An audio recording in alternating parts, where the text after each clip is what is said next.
We are so excited to have you. It feels like I'm in elementary. I know they're in high school, but it's still nerve-wracking of like, oh my god, high school students are so amazing. They're amazing, but they like you or they don't. Go left. So we are here. We are in Cristo Rey. We are doing our community day. Joy is our guest. She's going to tell us about leadership and mentorship.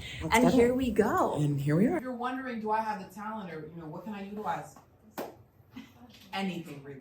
All your talents are valid. If you'd asked me when I was your age or in high school, do you want to lead your own business? I would have said no. Let's do this. Tour time. We'll start here. We'll just go around. I know that you have busy life. St. Elizabeth was here for 100 years. Okay, it was a traditional tuition-based school that became unsustainable for the neighborhood because demographics were changing, obviously, right? To send your kids out to a high school nowadays is $25,000 to a private high school, right?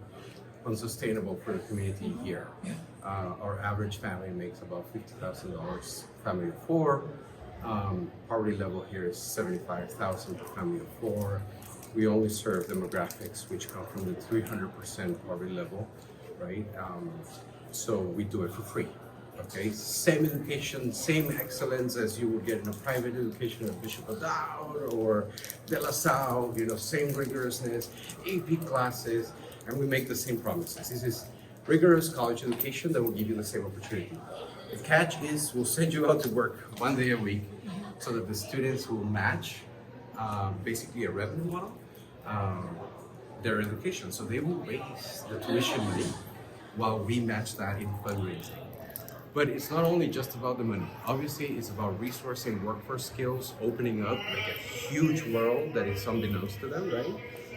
And offering them opportunities and huge companies. And Us young people are scrolling on phones and being on social media, and how that does actually really impact our mental health and sense of like what's real and what's not. And so I think it's worthwhile sharing, if you can, for a moment, just how do you safely and effectively do something like this and know kind of when to step back.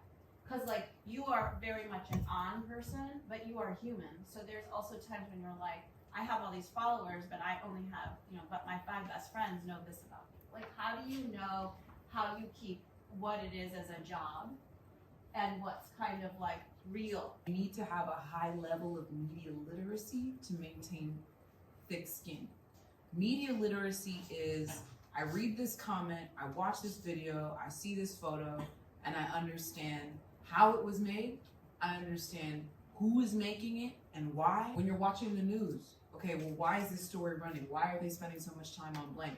That's like a media literacy question, right? Nothing is accidental, right, in the way that we do things. In the way that I'm gonna, post and frame my visit here with y'all, the way I have the camera position, nothing is accidental, all of it's deliberate, right? I had to step my media literacy up because, one, I think there's social comparison. We as women also do this a lot, which is, I look at this and I wanna look like that. How does she look? She doesn't look like that. None of us look like that. It's what filters are being used. Is somebody altering their body? Is this achievable? Does lighting and angles and framing make this look a certain way? When you see somebody wearing some clothes, when you see somebody at a hotel or with a car, is that their car? Did they rent the hotel? Did they step into the room because somebody unlocked it for a moment because their cousin works there and they were able to flex and then they left? And I've done the same thing, and I tag when I do stuff like that. But like, I took gorgeous pictures in a CEO's dressing room. That wasn't my dressing room. I was just like, hey, can I go in there and take some pictures? You know what I mean? So that's media literacy. Is we're all doing it. We're all working to put our best foot or our most entertaining foot forward, and that doesn't mean that this is the lifestyle we live. 100 students strong. Okay. That's cool. I think that's our capacity right there. Think of what that will do to our corporate work study program and that operation, meaning that every day you will have 100 students deployed for work. For the rally, it's a lot of fun, right? But this will give you an idea high of school. all the fun and the madness that goes on. Oh my goodness, this is my favorite room already. Rally. So like today is a great day. So after you guys are done, there will be a rally in which we're going to cleanest classroom. So everything So at this cool. place, you kind of know where everything goes.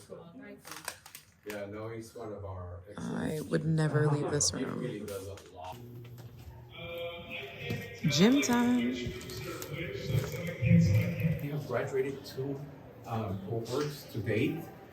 All of them accepted to 4-year colleges. Of course, not all of them go, and that's okay.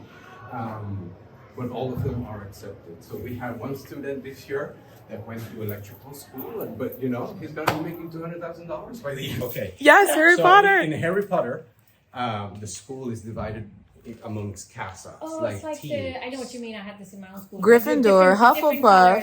Slytherin. And then the colors different There you various go. sports. Okay, So got it. there's Yeah. Harry Potter there's scooters. 4 grades, but we Right. don't divide them by grades. But Uh-huh. even the adults So cool. participate. We mix the whole community got it, into got it. 4 big groups, Yes. and then we compete with one And another. each one This is has a awesome. color, right? Yeah. So Yes, today okay. there's games. My favorite Right, room. right, Okay, hey Chris, we're Hello. Cristo Rey this morning. Would you tell us a little bit about what you do? Yeah, that's it. Yeah, so I'm the Associate Director of Corporate Work Study. I've been here for almost 2.5 years. I started as the HR manager for the students. HR and- manager for the students.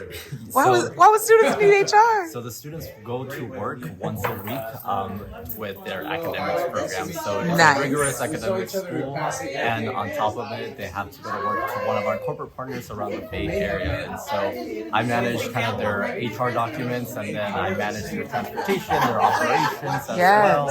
And I just love working with individuals. I've always been in education. Yes, I've been education. over in education in different realms for over 10 years, and high school is just a great spot for the students to kind of develop and learn.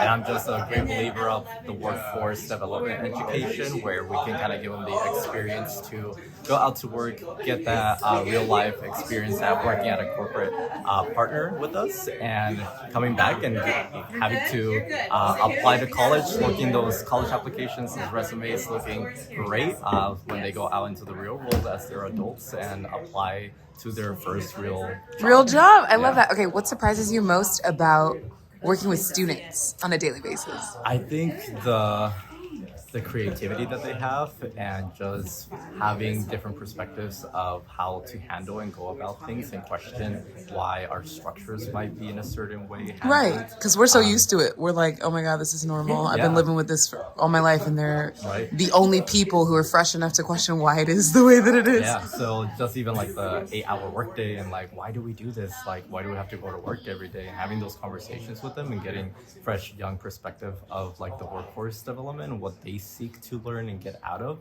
Yes. It's completely like brightening, and like definitely very helpful to like bring up and support them throughout that too. I love that. Thank you, Yeah, Chris. of course.